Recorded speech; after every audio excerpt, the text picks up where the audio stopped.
sesuai dengan namanya nyamplang, diambil karena ketika digigit kriuknya kerasa guys, langsung nyampe di lidah, ngajak berantem lidah kalian, rasanya ancaman guys.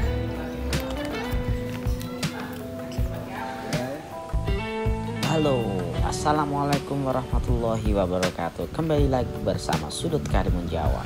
Kali ini kita akan bertemu di warung Esther, warung andalan, warung yang tak pernah tutup walaupun. Jadi kali ini kita masuk ke tempat Sintong ya, atau Esther. Tempat ini tidak jauh dari alun-alun, bersampingan dengan alun-alun atau pelabuhan Syah Bandar. Jadi ini adalah suasana di mana Esthernya, warungnya. Di depannya itu ada beberapa kue atau roti, ada es krim juga ya.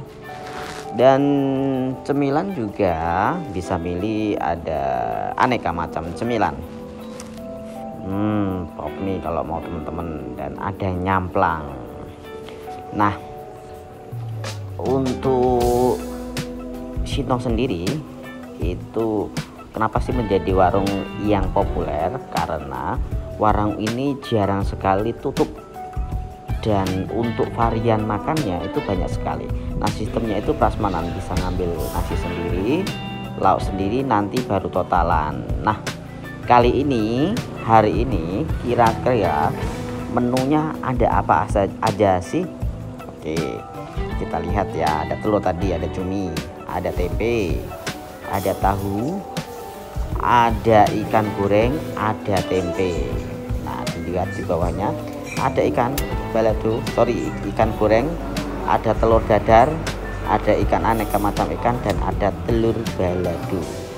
Nah, di sampingnya lagi ada apa? Ada ayam goreng, ada berambang kuci. Nah, ada ikan goreng, ada telur santan, ada apa ini? Ada sayur, dan ada ikan pakai kecap. Nah, itulah minumnya juga teman-teman bisa milih, ada kopi, ada teh, ada susu, pokok jahe, dan lain-lainnya ya. Teman-teman bisa pilih sendiri. Nah, setelah teman-teman itu ngambil, bisa bayar, baru bayar sendiri. Nah, ini suasananya alun-alun pas depannya. Nah, di Sintong sendiri itu cukup lebar karena belakangnya juga ada. Ini suasana di ruangan belakang atau di tempat belakang.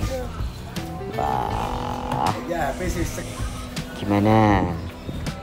Tidak sabar untuk mencicipi masakan Bu Esther atau Pak Sintong. Oke, terima kasih. Selamat berkunjung, selamat makan. Seruput kopi sik, lagi jalan-jalan atau kerja. Terima kasih.